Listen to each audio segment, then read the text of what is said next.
Good morning student. आज हम लोग कुछ रसायन एवं उनके व्यापारिक नाम एवं उसके अनुसूत्र को जानेंगे, समझेंगे कि किसका क्या बोलते हैं, किसका क्या उपयोग होता है, व्यापारिक नाम का मतलब क्या है, रासायनिक नाम का मतलब क्या है, उसके अनुसूत्र क्या होते हैं।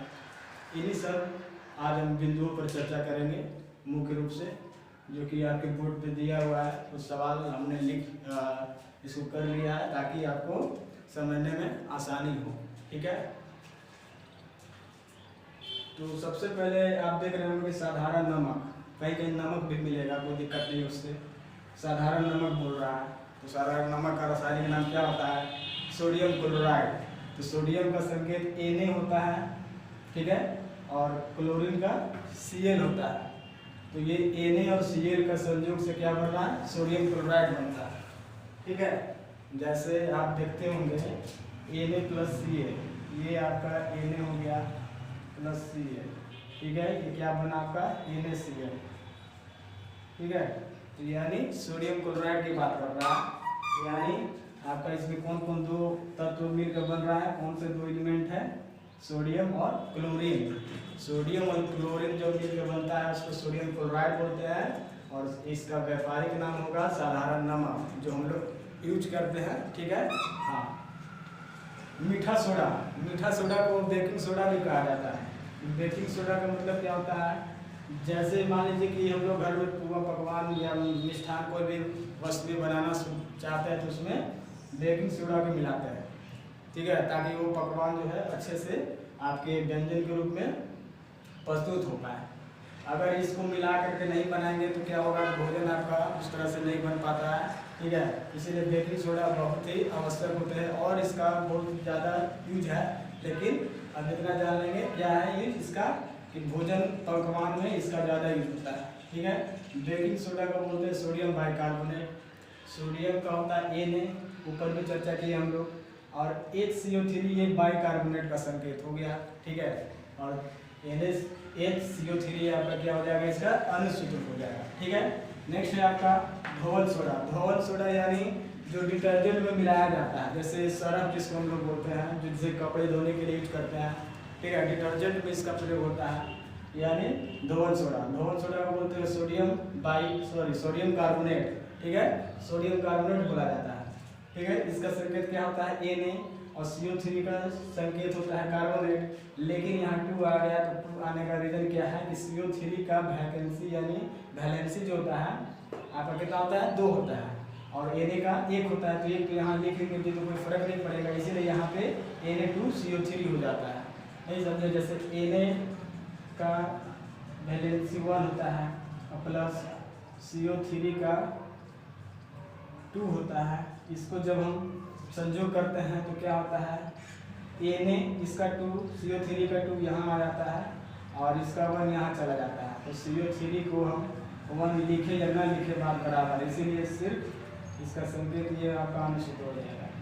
ठीक है, Na2CO3 है ना, आपका क्या हो जाएगा? धोवल सोडा का संकेत हो जाएगा। चलिए नेक्स्ट देखते हैं ब्लीचिंग पाउडर। ब्लीचिंग पाउडर का यूज क्या है? जैसे हम लोग फिल्टर का पानी पीते हैं या फिल्टर का पानी मंगाकर कैसे पीते हैं, तो उसमें ब्लीचिंग पाउडर मिलाया जाता है ताकि उसकी अशुद्धियों को घुला रहता है। जैसे उसको सूख करके उसको तली में बैठा देता है, जैसे उसको छान करके फ्रेश कर लिया जाता है, तो पानी पीने योग्य हो जाता है। थोड़ा अगर ब्लीचिंग पाउडर ज़्यादा उसमें पानी में डाला जाएगा तो क्या होता है कि पानी का स्वाद जो है थोड़ा तीखा होता है, कड़वा लगता है। ठीक है, तो यही चीज़ होता है, ब्लीचिंग पाउडर मिलाया जाता है, जिसको व्यंजक चूर्ण भी कहा जाता है। रासायनिक नाम व्यंजक चूर्ण में इसको रखा जाता है। ठीक है, तो आपका इसका संकेत क्या होता है? अनुसूत्र क्या होता है? CaOCl2। ठीक है, कहीं कहीं CaOCl2 ऐसे कहीं कहीं लिख करके दे देगा आपको, या करके चलो लिख लेते हैं CaOCl और Cl ऐसे लिख लेता है कहीं कहीं। ठीक है, इसका ये होता है। तो इससे ज़्यादा बेटर हमको यही लग रहा है कि इसी को आप रख लो, लिख लो ऐसा ही CaOCl2। ठीक है, इसका मतलब ये हो गया। नेक्स्ट देखेंगे संगमरमर। संगमरमर क्या होता है? कैल्शियम कार्बोनेट बोला जाता है। ठीक है, जिसमें कैल्शियम होता है और कार्बोनेट होता है, दोनों का बैलेंस 2 होता है, इसीलिए 2 जो है यहाँ पर से हट गया। ठीक है, यहाँ पर से 2 हट गया आपका, तो CaCO3 बचा। ये CO3 हुआ। नेक्स्ट फिर देखते हैं कली चूना। कली चूना का रासायनिक नाम क्या होता है? Calcium oxide. जो बाजार से हम लोग चूना लेकर के आते हैं, ठीक है, दीवार को रंगने के लिए पानी में डालते हैं बाल्टी में, फिर उसके बाद चूना जल बन जाता है, तो वो भी आपको देखें उसका भी संकेत क्या होता है नेक्स्ट क्वेश्चन में देख लेंगे। लेकिन यहाँ पे क्या बोल रहा है? कली चूना यानी सूखा हुआ चूना कली चूना होता है, कैल्शियम ऑक्साइड। इसका संकेत होता है, अनुसूत्र होता है CaO, कैल्शियम ऑक्साइड। भखरा चूना को ही चूने का जल बोलते हैं। जब चूना कली चूना को आप किस में डाल रहे हो? जल में डाल रहे हो, तो क्या बन रहा है? कैल्शियम हाइड्रोक्साइड, ठीक है। कली चूना को जब आप जल में डाल रहे हो तो क्या बन रहा है? Calcium hydroxide. इसका संकेत क्या आता है? CaOH का होल ट्वाइस, ठीक है। नेक्स्ट देखते हैं लाफिंग गैस। लाफिंग गैस का हो जाएगा, जिसको बोलते हैं हम लोग हंसाने वाली गैस। इसका संकेत होता है N2O और इसका रासायनिक नाम नाइट्रस ऑक्साइड, ठीक है। इतने सारे प्रश्नों को आप लोग करेंगे क्या है कि कम से कम इसको लिख लेंगे, अच्छे से समझ लेंगे और NCERT बुक में ये टॉपिक आप निकालेंगे, ठीक है। इस टॉपिक के मद्देनजर और इसमें से कुछ प्रश्न आप लोग करेंगे, ठीक है। यहाँ तक 8 है, तो और आगे आप पढ़ते हुए कम से कम 20 संख्या में प्रश्न को लिख लेंगे, अच्छे से समझ लेंगे और बाकी इसको कॉपी में लिखना है और याद करना है।